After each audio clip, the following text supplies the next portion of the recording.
Hai murid-murid, Assalamualaikum dan salam sejahtera. Bertemu lagi kita di dalam subjek Pendidikan Jasmani tahun 5 dalam unit yang baru yaitu unit 10 Cergas dan Sehat. Tajuk Saya Sehat dan Cergas.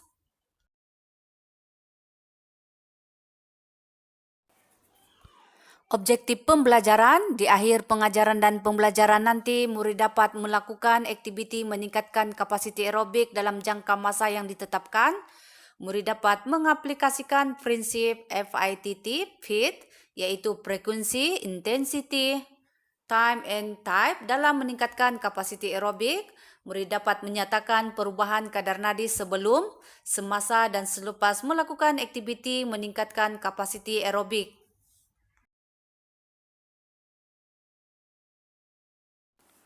Dalam unit 10 ini, yaitu cergas dan sehat, kita akan membincangkan 5 komponen kecergasan fizikal berdasarkan kesihatan, yaitu kapasiti aerobik, daya tahan otot, kekuatan otot, kelenturan dan juga komposisi badan. Untuk kali ini, kita akan bincangkan satu saja komponen kecergasan, yaitu kapasiti aerobik.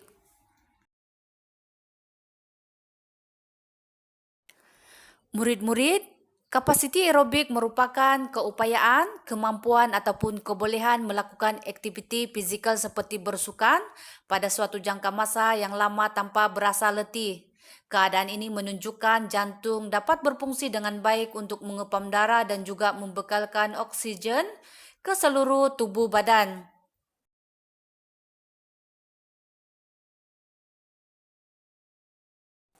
Antara contoh aktiviti yang dapat meningkatkan kapasiti aerobik ialah jogging, berbasikal, skipping atau lompat tali, dan juga berenang.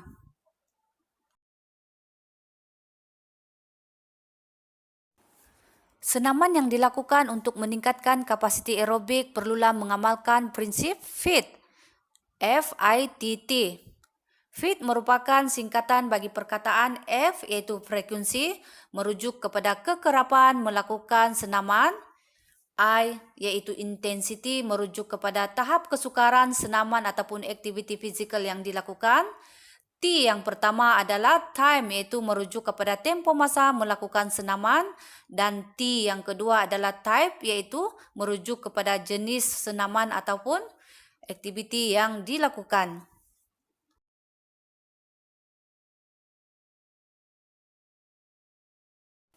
Seterusnya, jom kita bincangkan prinsip FIT ini satu persatu secara terperinci. Untuk F, iaitu frekuensi, yang merujuk kepada kekerapan melakukan sesuatu senaman ataupun aktiviti fizikal. Kamu perlu melakukan senaman ataupun aktiviti fizikal tersebut antara 3 hingga 6 kali dalam seminggu. Kekerapan melakukan senaman ataupun aktiviti fizikal dapat memberikan kesan yang baik untuk meningkatkan kapasiti aerobik seseorang.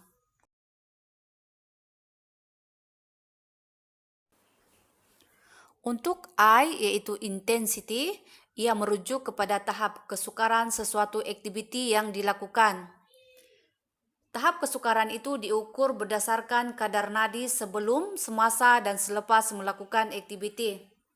Secara amnya, intensiti latihan untuk kapasiti aerobik adalah antara 130 hingga 150 denyutan seminit.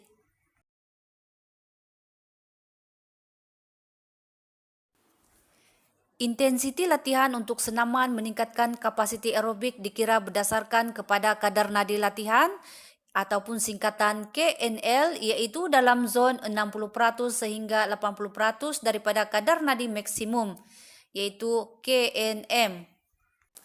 Mari kita kira berapakah kadar nadi latihan Linda. Linda berumur 10 tahun, intensiti latihan adalah 65%. Formula untuk mengira kadar nadi latihan adalah kadar nadi maksimum, yaitu 220 tolak dengan umur, yaitu umur Linda 10 sama dengan 210. Untuk mengira kadar nadi latihan Linda, intensiti latihan yaitu 65% darab dengan kadar nadi maksimum yaitu 210. Jadi kadar nadi latihan yang diperolehi adalah 136,5 denyutan seminit. Ini bermakna Linda telah berjaya mencapai tahap intensiti latihan yang diperlukan dalam kapasiti aerobik, yaitu antara 130 hingga 150 denyutan seminit. Jadi tahap kapasiti aerobik Linda telah tercapai melalui kadar nadi latihan yang diperolehi, yaitu 136,5 denyutan seminit.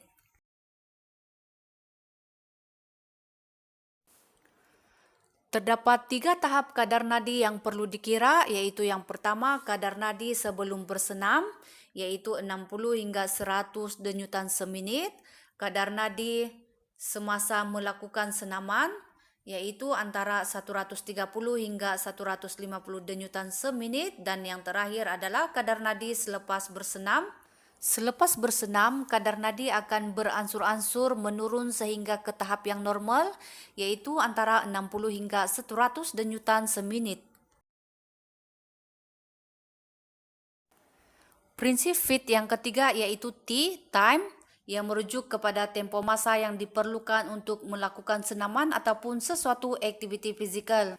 Lakukan aktiviti senaman tersebut sekurang-kurangnya dalam masa 20 hingga 30 menit bagi setiap sesi latihan ataupun aktiviti yang dilakukan. Prinsip FIT yang terakhir adalah type, yang merujuk kepada jenis aktiviti senaman yang dilakukan. Pilih aktiviti senaman mengikut minat ataupun kemampuan kamu.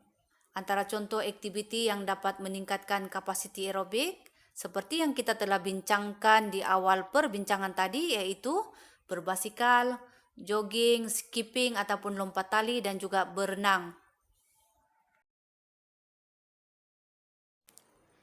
Kebaikan mempunyai kapasiti aerobik yang baik adalah berupaya melakukan pelbagai aktiviti fizikal seperti bersukan ataupun bersenam pada suatu jangka masa yang lama tanpa cepat berasa letih.